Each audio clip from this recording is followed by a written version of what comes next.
നമ്മൾ പഠിക്കാവുന്നത് specific force. അപ്പം പഴയതുപോലെ consider an open channel flow. Open channel flow consider ചെയ്യണം. അപ്പോൾ ഇതാണ് അതിൻ്റെ ചാനൽ ബെഡ്. അപ്പോൾ ആ ചാനൽ ബെഡ് നമ്മുടെ ഹൊറിസോണ്ടലിൽ നിന്ന് തീറ്റ ആംഗിൾ ഇൻക്ലൈൻ ചെയ്താണ് ഇരിക്കുന്നത്. അപ്പോൾ ഇതിൻ്റെ ഹൊറിസോണ്ടലിൽ നിന്നൊരു ചരിവുണ്ടെങ്കിൽ ഫ്ലോ ചെയ്യുള്ളൂ ഫ്ലൂയിഡ്. നമ്മൾ ആ ഫ്ലൂയിഡിൻ്റെ ടോപ്പ് സർഫസ്, ആ ഫ്ലൂയിഡ് ഇങ്ങനെ ഫ്ലോ ചെയ്യുമ്പോൾ അതിൻ്റെ ടോപ്പ് ലെയറാണ് കാണിക്കുന്നത്, ഇങ്ങനെ ഒരു കർവായി. അപ്പോൾ ഈ ഒരു പാറ്റേണിലാണ് ഫ്ലൂയിഡ് ഫ്ലോ ചെയ്യുന്നത് ഈ ചാനൽ ബെഡ് മുകളിൽ കൂടെ. അപ്പോൾ നമ്മൾ സ്പെസിഫിക് ഫോഴ്സ് പഠിക്കാൻ വേണ്ടി നമ്മൾ 2 സെക്ഷൻ കൺസിഡർ ചെയ്യണം. Consider 2 sections, section 11 and section 22. Let V1 be the velocity at section 11. Let V1 be the velocity of fluid at section 11 and V2 be the velocity of flow at section 22. ഈ section 11-ലുള്ള അതിൻ്റെ ഫ്ലൂയിഡിൻ്റെ velocity V1, 22-ൻ്റെ ഉള്ള velocity V2. അപ്പോൾ നമ്മൾ consider ചെയ്യുന്നതെന്ന് വെച്ചാൽ section 11-നും 22-ൻ്റെ ഇടയ്ക്കുള്ള ഇത്രയും ഞാൻ കാണിച്ചത് ഇത്രയും ഫ്ലൂയിഡ് മാസിനെയാണ് നമ്മൾ കൺസിഡർ ചെയ്യുന്നത്.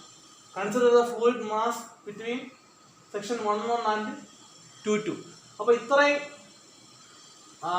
ഇത്രയും ഒരു മാസം നമുക്ക് അതിൽ ആക്ട് ചെയ്യുന്ന ഫോഴ്സസ് എന്ന് വെച്ചാൽ ഒന്നെന്ന് വെച്ചാൽ ഇവിടെ ഈ സെക്ഷൻ 11-ലേക്ക് ഇവിടെ ആക്ട് ചെയ്യുന്നത് ഈ ഇവിടെ ഉള്ള വെള്ളം ഇതൊരു ഒറ്റ ഒരു മാസമാണ് നമ്മൾ എടുക്കുന്നത്. മൊത്തം ഒരു ഫ്ലൂയിഡ് ബോഡിയിൽ ഒരു ചെറിയൊരു മാസം. അപ്പോൾ ഇത്രയും മാസം എന്ത് ചെയ്യും, ഇവിടെയുള്ള ഫ്ലൂയിഡ് ഇങ്ങോട്ടൊരു ഫോഴ്സ് ഉണ്ട്, അത് F1 ഹൈഡ്രോസ്റ്റാറ്റിക് ഫോഴ്സ് F1. അതേപോലെ ഇവിടെയുള്ള ഫ്ലൂയിഡ് എന്ത് ചെയ്യും, ഇവിടെയുള്ള ഫ്ലൂയിഡ് ഇതിലോട്ട് കൊടുക്കുന്നത് F2 hydrostatic force at section 22 ആണ് F2. പിന്നെ ഫ്ലൂയിഡിൻ്റെ ഇത്രയും ഫ്ലൂയിഡ് മാസിൻ്റെ സെൽഫ് വെയിറ്റ് ആണ് ക്യാപിറ്റൽ W. സെൽഫ് വെയിറ്റ് എപ്പോഴും വെർട്ടിക്കലി ഡൗൺവേർഡ് ആയിട്ടാണ് ആക്ട് ചെയ്യുന്നത്. Self wait always acting vertically downward direction. ഈ സെൽഫ് വെയിറ്റ് W എപ്പോഴും എന്ത് ചെയ്യും, ഈ വെർട്ടിക്കലായിട്ട് ഈ ബോർഡിനെ ഇങ്ങനെ കറക്റ്റ് ഇങ്ങനെ വെർട്ടിക്കലായിട്ട് എപ്പോഴും ആക്ട് ചെയ്യുള്ളൂ. നമുക്ക് നോക്കുമ്പോൾ അറിയാം, ഇപ്പോൾ ഈ സെൽഫ് വെയിറ്റ് ഇങ്ങനെ കറക്റ്റ് വെർട്ടിക്കലായിട്ട് ആക്ട് ചെയ്യും. ഇവിടെ എത്രയാണ്, ഇവിടെ തീറ്റ ഡിഗ്രിയാണ് ഇംഗ്ലീഷിനുള്ളത്. അപ്പോൾ ഈ ആംഗിൾ തീറ്റ ആണെങ്കിൽ ഇവിടുത്തെ ആംഗിൾ എത്രയായിരിക്കും, തീറ്റ. അപ്പോൾ ഈ സെൽഫ് വെയിറ്റ് നമുക്ക് 2 കമ്പോണൻസ് ഉണ്ട്. ഒന്ന് ഈ ഒരു കമ്പോണൻറ്റ്, ഒന്ന് ഈ ഒരു കമ്പോണൻറ്റ്. 2 കമ്പോണൻറ്റ് ഉണ്ട്, ഒന്ന് ഇത്. അപ്പോൾ ഈ സെൽഫ് വെയിറ്റിനെ നമുക്ക് എന്ത് ചെയ്യാം, 2 ഡയറക്ഷനിൽ റിസോൾവ് ചെയ്യാം. നമ്മൾ എഞ്ചിനീയർ മെക്കാനിക്സ് പഠിക്കുന്ന പോലെ. ഒന്ന് വെച്ചാൽ എന്താണ്, ഇത് ഏത് ഡയറക്ഷനാണ്, direction in the self weight in the direction of flow of fluid flow ചെയ്യുന്ന അതേ ഡയറക്ഷനിലുള്ള കമ്പോണൻറ്റ്. ഇതെന്ന് വെച്ചാൽ ഫ്ലൂയിഡ് ഫ്ലോ ചെയ്യുന്നതിൻ്റെ ഓപ്പോസിറ്റ് ഡയറക്ഷൻ, ഓപ്പോസിറ്റിലെ പെർപെൻഡിക്കുലർ ഡയറക്ഷൻ. ഫ്ലൂയിഡ് ഫ്ലോ ചെയ്യുന്നതിൻ്റെ സെയിം ഡയറക്ഷൻ, ഇത് പെർപെൻഡിക്കുലർ ഡയറക്ഷൻ. ഇവിടെ W cos θ വരും, W sin θ. ഇനി ലാസ്റ്റുള്ള ഫോഴ്സ് എന്ന് വെച്ചാൽ നമ്മൾ ഇത്രയും ഫ്ലൂയിഡാണ് കൺസിഡർ ചെയ്യുന്നത്. അപ്പോൾ ഇതെന്ത് ഇങ്ങോട്ട് താഴോട്ട് ഫ്ലോ ചെയ്യും. അപ്പം ഇവിടെ ഇതാണ് ചാനൽ ബെഡ്. ഒരു ഫ്രിക്ഷണൽ റെസിസ്റ്റൻസ് അതിനെ ഒപ്പോസ് ചെയ്യും. ഈ ചാനൽ ബെഡ് എന്ത് ചെയ്യും, ഇങ്ങനെ ഫ്ലൂയിഡ് ഇങ്ങോട്ട് ഫ്ലോ ചെയ്യുമ്പം തിരിച്ചൊരു ഫ്രിക്ഷൻ എന്ത് ചെയ്യും, ഫ്രിക്ഷണൽ ഫോഴ്സ് അല്ലെങ്കിൽ ഫ്രിക്ഷണൽ റെസിസ്റ്റൻസ് കൊടുക്കും. അതാണ് FF, frictional resistance offered by the channel bed to the flow of fluid. അപ്പോൾ ഇത്രയും ഫോഴ്സാണ് ഇവിടെ ഉള്ളത്. ഒന്ന് F1, ഒന്ന് F2, പിന്നെ W 2 പിടിച്ച് W sin θ, W cos θ, പിന്നെ FF. അപ്പോൾ നമ്മളതിന് നെറ്റ് ഫ്ലോ നമ്മൾ കൺസിഡർ ചെയ്യുന്നതെന്ന് വെച്ചാൽ ഈ ഫ്ലൂയിഡ് എങ്ങനെയാണോ ഫ്ലോ ചെയ്യുന്നത് അതാണ് മോഷൻ ഡയറക്ഷൻ. ഫ്ലൂയിഡ് ഇങ്ങനെയാണ് ഫ്ലോ ചെയ്യുന്നത്, ഇങ്ങനെ ഈ ചാനൽ ബെഡിൽ കൂടെ ഇങ്ങനെ ഫ്ലോ ചെയ്യും. ഇപ്പോൾ ഫ്ലൂയിഡ് എങ്ങനെയാണോ ഫ്ലോ ചെയ്യുന്നത് അതേ ഡയറക്ഷനിലുള്ള ഫോഴ്സ് മാത്രമേ നമ്മൾ കൺസിഡർ ചെയ്യുള്ളൂ. Consider forces only in the direction along the motion of fluid എങ്ങനെയാണോ മൂവ് ചെയ്യുന്നത് അതേ ഡയറക്ഷനിലുള്ള ഫോഴ്സസ് മാത്രമേ നമ്മൾ കൺസിഡർ ചെയ്യുള്ളൂ. അപ്പം അതേ ഡയറക്ഷനിലുള്ള ഫോഴ്സസ് ആണ് ഒന്ന് F1, പിന്നെ F2 എന്ന് വെച്ചാൽ ഓപ്പോസിറ്റ് ഡയറക്ഷൻ ആണ്. F1 മൈനസ് F2, ഓപ്പോസിറ്റ് ആണ് മൈനസ് F2. പിന്നെ അടുത്തതാണ് ഇത് W cos നമ്മൾ എടുക്കത്തില്ല, കാരണം ഇതെന്താണ് ഫ്ലൂയിഡ് ഫ്ലോ ചെയ്യുന്നതിൻ്റെ പെർപെൻഡിക്കുലർ ഡയറക്ഷനാണ്. അപ്പോൾ അതെടുക്കേണ്ട കാര്യമില്ല. അപ്പോൾ അതിൻ്റെ same ഡയറക്ഷനിലുള്ളതാണ് W sin θ. W sin θ എന്ന് വെച്ചാൽ ഫ്ലൂയിഡ് ഫ്ലോ ചെയ്തതിൻ്റെ അതേ ഡയറക്ഷനാണ്, അതാണ് പോസിറ്റീവ് പ്ലസ് W sin θ. പിന്നെ ഫ്രിക്ഷണൽ ഫോഴ്സ് എന്ന് വെച്ചാൽ ഓപ്പോസിറ്റ് ഡയറക്ഷനാണ്, ആണ് മൈനസ് F. അപ്പോൾ ഇതിൽ നമ്മൾ ഈ 2 സെക്ഷൻ എടുക്കുമ്പോൾ 2 സെക്ഷനും വളരെ അടുപ്പിച്ച് ഇത് നമ്മൾ ഡിറൈവ് ചെയ്യാൻ വേണ്ടി എടുക്കുന്നതാണ്. യഥാർത്ഥത്തിൽ നമ്മൾ ആക്ച്വലി കേസിൽ നമ്മൾ ഈ രണ്ട് സെക്ഷൻ വളരെ വളരെ വളരെ വളരെ നമ്മളിങ്ങനെ ക്ലോസ് ആയി വയ്ക്കും തോറും ഈ തീറ്റയുടെ സിഗ്നിഫിക്കൻസും അതേപോലെ തന്നെ ഫ്രിക്ഷണൽ ഫോഴ്സും രണ്ടും ഇല്ലാതാവും. കാരണം സെക്ഷൻ അടുത്തടുത്ത് വരുമ്പോൾ ഇത് തമ്മിൽ സ്ലോപ്പ് ഒന്നും ഇല്ലാതാവും. അതേപോലെ തന്നെ ലെങ്ത് കുറയും. ഈ സെക്ഷൻ തമ്മിലുള്ള ഇത് ഡിസ്റ്റൻസ് കുറയുമ്പോൾ ആ ലെങ്ത് കുറയും. അപ്പം ഫ്രിക്ഷണൽ ഫോഴ്സ് എപ്പോഴും എന്താണ് ലെങ്തിനെ ഡിപ്പെൻഡ് ചെയ്യണം. ലെങ്ത് കൂടുന്തോറും ഫ്രിക്ഷൻ കൂടിക്കൊണ്ടിരിക്കും. അപ്പോൾ ലെങ്ത് കുറയുമ്പോൾ അവിടെ ഫ്രിക്ഷനും ഇല്ല. അപ്പോൾ നമുക്ക് എന്ത് ചെയ്യാം, ഈ തീറ്റയും 0 എന്ന് എടുക്കാം, അതേപോലെ ഫ്രിക്ഷണൽ ഫോഴ്സും 0 എന്ന് എടുക്കാം. അപ്പോൾ തീറ്റയുടെ 0 ആകുമ്പോൾ ഈ ഒരു ടേം 0 ആവും, അതേപോലെ ഈ ഒരു ഫ്രിക്ഷണൽ ഫോഴ്സ് 0 ആവും. അപ്പോൾ നമ്മുടെ റസലിൻ്റെ ഫോഴ്സ് എന്താണ്, F1 - F2 എന്നാവും. ഇനി നമ്മുടെ ന്യൂട്ടന്റെ സെക്കൻഡ് ലോ എന്നാണ്. ന്യൂട്ടന്റെ സെക്കൻഡ് ലോ എന്ന് വെച്ചാൽ rate of change of momentum. Rate of change of momentum is equal to externally applied force. Externally applied force is equal to rate of change of momentum. അപ്പോൾ അത് നമ്മളെ ഫ്ലൂയിഡിന്റെ കാര്യത്തിലോട്ട് പറഞ്ഞാൽ നമ്മൾ എടുക്കുന്നതെന്ന് വെച്ചാൽ ഇത്രയും ഫ്ലൂയിഡാണ്. സെക്ഷൻ 1 ഉം 2 ഇടയ്ക്കുള്ള ഇത്രയും ഫ്ലൂയിഡാണ് നമ്മൾ കൺസിഡർ ചെയ്യുന്നത്. അപ്പോൾ ന്യൂട്ടന്റെ സെക്കൻഡ് ലോ നമ്മൾ ഈ ഫ്ലൂയിഡിൽ അപ്ലൈ ചെയ്തെന്ന് വരും. The rate of change in momentum of a fluid mass എന്ന് വെച്ചാൽ ഇത്രയും മാസ്, ഇതാണ് ഫ്ലൂയിഡ് മാസ്. ഇത്രയും ഫ്ലൂയിഡ് മാസിന്റെ rate of change of momentum എന്ന് വെച്ചാൽ എന്താണ്, change in momentum by time. Rate of change of momentum വെച്ചാൽ change in momentum of this fluid with respect to time. അതെന്തെങ്കിലും resultant of all the forces acting in the direction of motion. അപ്പൊ ഈ ഇതിന്റെ ഇത്രയും fluid മാസിന്റെ resultant of all the force അതാണ് നമ്മളിപ്പോൾ കണ്ടുപിടിച്ചത്. Sigma F in the direction of motion. Direction of മോഷനിലുള്ള ഈ ഡയറക്ഷൻ, ഈ ഫ്ലൂയിഡ് എങ്ങനെയാണോ ഫ്ലോ ചെയ്തത് ആ ഡയറക്ഷനിലുള്ള റിസൾട്ടന്റ് ഫോഴ്സ് അതാണ് F1 - F2. അതിന് equal rate of change of momentum of a fluid mass. ഇത്രയും ഫ്ലൂയിഡ് മാസിന്റെ rate of change of momentum എന്ന് വെച്ചാൽ change in momentum by time equal ആയിരിക്കും. നമുക്ക് ആദ്യം എടുക്കാം rate of change of momentum. Rate of change of momentum വെച്ചാൽ final momentum minus initial momentum by time. ഈ ഫ്ലൂയിഡിന്റെ final momentum minus initial momentum by time. Final momentum എന്ന് വെച്ചാൽ mass into final velocity minus initial എന്ന് വെച്ചാൽ mass into initial velocity by time. നമ്മൾ മാസിനെ constant ആയിട്ട് പുറത്തെടുക്കും. മാസ് മാറുന്നില്ല ഒരിക്കലും. Mass by time into final velocity എന്നാ, ഫൈനൽ വെലോസിറ്റി എടുത്ത V2, ഇനിഷ്യൽ വെലോസിറ്റി ആദ്യമുള്ളത് V1 ഇസ് ഈക്വൽ. ഇനി mass by time. Mass by time എന്ന് വെച്ചാൽ നമുക്ക് എങ്ങനെയാണ് ρQ ആണ്.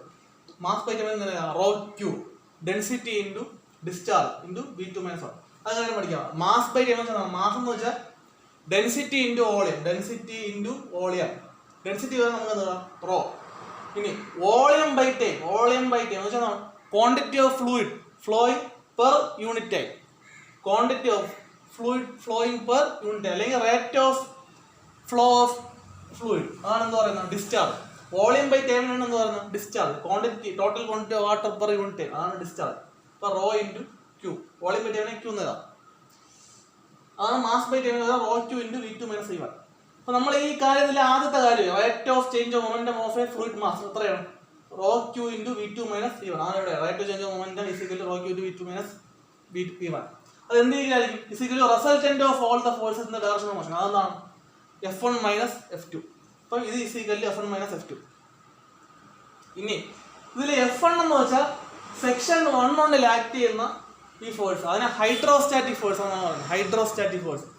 F2 എന്ന് വെച്ചാൽ സെക്ഷൻ 2 ആക്ട് ചെയ്യുന്ന ഇവിടുത്തെ ഫോഴ്സ്, ഹൈഡ്രോസ്റ്റാറ്റിക് ഫോഴ്സ്. നമ്മൾ കഴിഞ്ഞ FM1 ഹൈഡ്രോസ്റ്റാറ്റിക് ലോയും ഹൈഡ്രോസ്റ്റാറ്റിക് ഫോഴ്സും മെറ്റാ സെന്റർ പഠിച്ചിട്ടുണ്ട്. അപ്പോൾ നമുക്ക് അതിൽ പഠിച്ചിട്ടുണ്ട്. ഇപ്പം കൺസിഡർ, ഇതൊരു വാട്ടർ സർഫസ്. ഇതൊരു വാട്ടർ ഇത് ഇത്രയും വെള്ളമാണ് ഇവിടെ അത്രയും. അപ്പോൾ ഇതിൻ്റെ വെള്ളത്തിൻ്റെ ഏറ്റവും ടോപ്പ് ലെയറാണിത്. ടോപ്പ് ലെയർ ഓഫ് വാട്ടർ അല്ലെങ്കിൽ വാട്ടർ സർഫസ്. അപ്പോൾ അവിടെ നിന്ന് നമ്മൾ ഇങ്ങനെ ഒരു പ്ലേറ്റ് പോലെയുള്ള ഒരു സ്ക്വയർ പ്ലേറ്റ് അല്ലെങ്കിൽ റെക്റ്റാങ്കിൾ അല്ലെങ്കിൽ സർക്കിൾ എന്താ ഒരു പ്ലേറ്റ് എന്ത് ചെയ്യുന്നു ഇങ്ങനെ നിൽക്കുന്നു, കുറച്ച് താഴെ, കുറച്ച് ഇത്രയും താഴെ മാറി എന്ത് ചെയ്യുന്നു ഒരു പ്ലേറ്റ് നിൽക്കുന്നു. അപ്പം നമുക്ക് കണ്ടുപിടിക്കേണ്ടതെന്ന് വെച്ചാൽ ഇപ്പോൾ ഇതിൻ്റെ താഴോട്ടല്ല എന്നാണ് വെള്ളമാണ്. അപ്പോൾ ഇത്രയും ഈ വെള്ളം ഈ പ്ലേറ്റിൽ ഇങ്ങനെയുള്ള ഒരു പ്ലേറ്റിൽ കൊടുക്കുന്ന ഫോഴ്സ്. അപ്പോൾ ഇതിൻ്റെ താഴോട്ടെല്ലാം വെള്ളമാണ്, അതിൻ്റെ താഴെയാണ് ഒരു പ്ലേറ്റ് നിൽക്കുന്നത്. അപ്പോൾ ആ പ്ലേറ്റിൽ ഇതിൻ്റെ താഴെയുള്ള വെള്ളം കൊടുക്കുന്ന ആ ഫോഴ്സ്, അതാണ് ആ ഫോഴ്സ് ഇങ്ങനെ കൊടുക്കുന്നത്.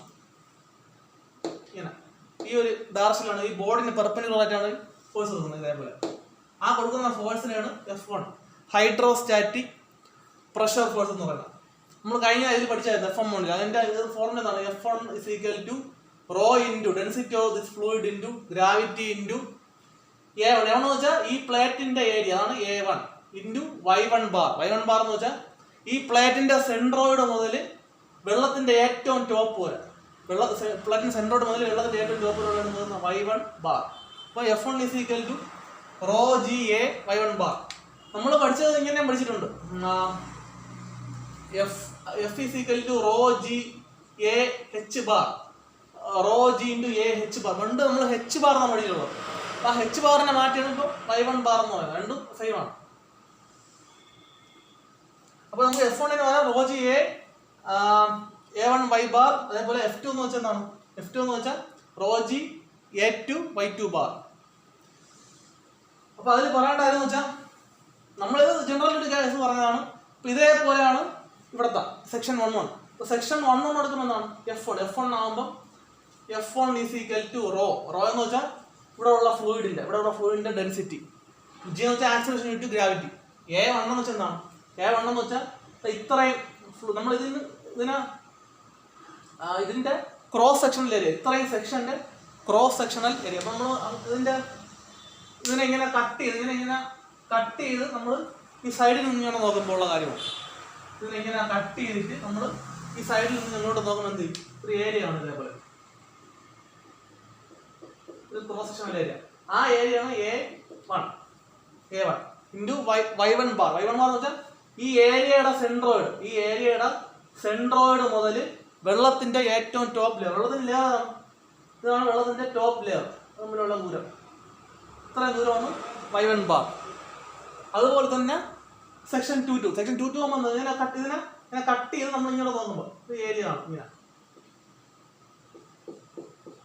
ആ ഏരിയയുടെ സെൻട്രോയിഡ് മുതൽ ഏറ്റവും ടോപ്പ്, വെള്ളത്തിന്റെ ഏറ്റവും ടോപ്പ് വരെയുള്ള ദൂരം അതാണ് Y2 ബാർ.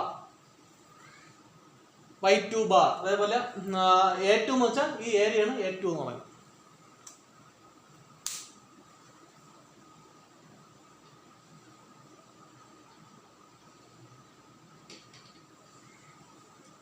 നമ്മൾ F1 പകരം എന്താണ്? F1 പകരം ഇപ്പൊ നമ്മൾ ഇങ്ങോട്ട് എഴുതാണ് ഈ ഇക്വേഷൻ എടുത്ത്. അപ്പൊ ഇവിടെ നമുക്ക് കിട്ടി. ഇനി ഈ V2 വരെ എങ്ങനെ എഴുതാം? V2 എന്ന് വെച്ചാൽ velocity equal to discharge by area, Q/2 ആയതുകൊണ്ട് A2. അതുപോലെ V1 എന്ന് വെച്ചാൽ എന്താണ്? ഡിസ്ചാർജ് ബൈ ഇവിടുത്തെ A1. ഇത് നമ്മൾ ഇങ്ങോട്ട് എഴുതാം. Rho Q into Q/A2 minus Q/A1 is equal to ഈ F1 വരെ എന്ത് എഴുതാം? F1 എന്ന് വെച്ചാൽ എന്താണ്? Rho G A1 bar. F2 എന്ന് വെച്ചാൽ എന്താണ്? Rho G A2 Y2 bar. അപ്പോൾ അത് നമ്മൾ റോ G കോമൺ എടുത്തിട്ട് A1 Y1 bar minus A2 Y2 bar. ഇനി നമ്മൾ റോയും ക്യാൻസൽ ചെയ്ത് അതേപോലെ ഈ ജീനെ എടുത്ത് താഴെ കൊണ്ടുവന്നു. അപ്പം Q/G ഇൻറ്റു Q/ഇത് is equal to A1 Y1 bar minus A2. Simple maths ആണ്. ഇനി ഈ Qനെ നമ്മൾ അകത്തോട്ട് മൾട്ടിപ്ലൈ. അപ്പം Q²/G A2 minus Q²/G A1 is equal to A1 Y1 bar minus A2 Y2 bar. ഇത് നമ്മൾ മൈനസ് വരുന്നതിന് എടുത്ത് ഇങ്ങോട്ടുണ്ട്. ഈ മൈനസിനെ എല്ലാം പോസിറ്റീവ് ആക്കി. ഈ മൈനസിനെ എടുത്ത് ഇങ്ങോട്ട് കൊണ്ടുവന്നു. ഈ മൈനസ് ക്യാവിനെ എടുത്ത് ഇങ്ങോട്ട് കൊണ്ടുവന്നു. അപ്പോൾ നമുക്ക് ഇങ്ങനെ കിട്ടും. അപ്പം Q²/G A2 plus A2 Y2 is equal to Q²/G A1 plus A1 Y1 bar. നമുക്കിത് നോക്കുമ്പോൾ അറിയാം. ഇപ്പോൾ ഈ സൈഡിൽ മൊത്തം സെക്ഷൻ 2ന്റെ കാര്യമാണ്. സെക്ഷൻ 2 ആണ്. 2 എല്ലാം 2 ആണ്. ഇവിടെ സെക്ഷൻ 1ന്റെ കാര്യങ്ങളാണ് കൊടുത്തിട്ടുള്ളത്. അപ്പോൾ ഈ രണ്ട് ഇക്വേഷൻ അനലോഗ്സ് ആണ്. ഈ രണ്ട് ഇക്വേഷൻ നമ്മൾ ശ്രദ്ധിച്ചറിയാം. ഈ ഇക്വേഷന്റെ രണ്ട് സൈഡിൽ ലെഫ്റ്റ് ഹാൻഡ് സൈഡും റൈറ്റ് ഹാൻഡ് സൈഡും എന്തായിരുന്നു?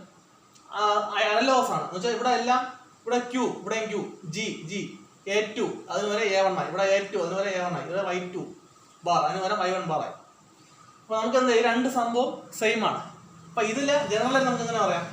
Q²/G ഇതിനെ A2 ജനറലായിട്ട് നമുക്ക് A എന്ന് പറയാം, പ്ലസ് A2 ജനറലായിട്ട് A, Y2 ബാറിന് ജനറലായിട്ട് എന്ത് പറയാം? Y bar. അപ്പോൾ ഈ ഒരു ഇതിനെയാണ് എന്ത് പറയുന്നത്? ഈ ഒരു ടേമിനെയാണ്, രണ്ട് ടേമിനോട് ചേർത്താണ് നമ്മൾ സ്പെസിഫിക് ഫോഴ്സ് എന്ന് പറയുന്നത്. അപ്പോൾ സ്പെസിഫിക് ഫോഴ്സ് എന്ന് വെച്ചാൽ Q²/G A plus A Y bar, അതിനാണ് സ്പെസിഫിക് ഫോഴ്സ് എന്ന് പറയുന്നത്.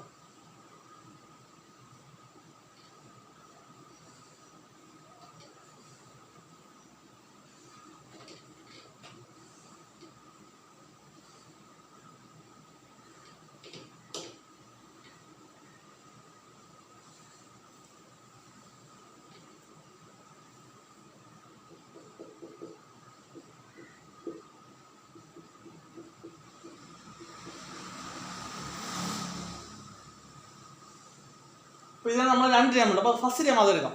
Q square by G A is equal to നമുക്ക് എഴുതാം Q into Q by G A is equal to Q by G into ഈ Q by എന്താണ് discharge by area velocity is equal to ക്യൂനെ നമുക്ക് വീണ്ടും എങ്ങനെ എഴുതാം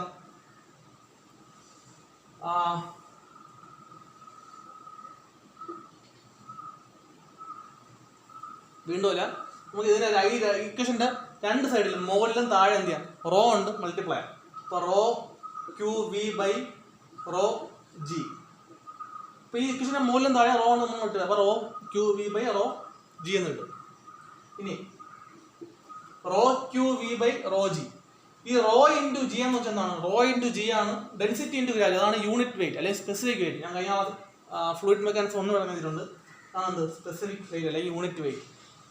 ഇപ്പോൾ rho Q V by unit weight of water എന്ന് എഴുതാം. ഇനി എന്താണ് റോ ക്യൂ വി? നമ്മൾ നേരത്തെ പഠിച്ചായിരുന്നു. ഇപ്പോൾ ഈ വീഡിയോയുടെ ആദ്യം പറഞ്ഞായിരുന്നു mass per time is equal to rho Q എന്ന് വിളിച്ചാൽ മാസ് ബൈ ടൈമിനാണ് എന്ന് പറയുന്നത് റോ ക്യൂ. അപ്പോൾ ഈ റോ ക്യൂവിന് നമുക്ക് എന്ത് കൊടുക്കാം mass by time equal to mass per time into ഇത് velocity whole by unit weight of water. Unit സിമ്പിളാണ് gamma of water is equal to mass into velocity. എന്താണ് മാസ് ഇൻറ്റു വെലോസിറ്റി എന്ന് വെച്ചാൽ momentum is equal to mass into velocity momentum by time by gamma water is equal to momentum by time into gamma water. അപ്പോൾ ആദ്യത്തെ ടേമാണ് നമ്മൾ എടുത്തത് Q square by G എന്ന് വെച്ചാൽ എന്താണ് momentum by time into unit weight of water.